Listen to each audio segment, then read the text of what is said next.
यवतमाल जिले में पिछले कई वर्षों से वीट भट्टी क्षेत्र के निवासियों को जमीन के पट्टे नहीं मिलने के कारण किसी भी सरकारी योजना का लाभ नहीं मिल रहा था।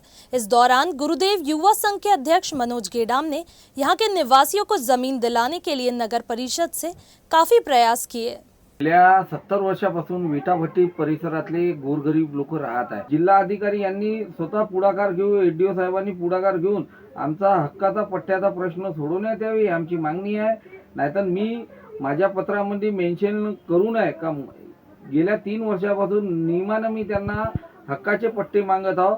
एक तर मला इच्छा मरण्याची परवानगी द्या, काऊन का माझा जो विषय आहे हे गरीब सामान्य गरिबांचा विषय आहे, काऊन का त्यांचा हक्काचा विषय आहे। त्यासाठी एक तर मला हक्काचा पट्टा द्या, नाहीतर मला इच्छा मरण्याची परवानगी द्या, हे मी प्रशासनाला मागितले आहे।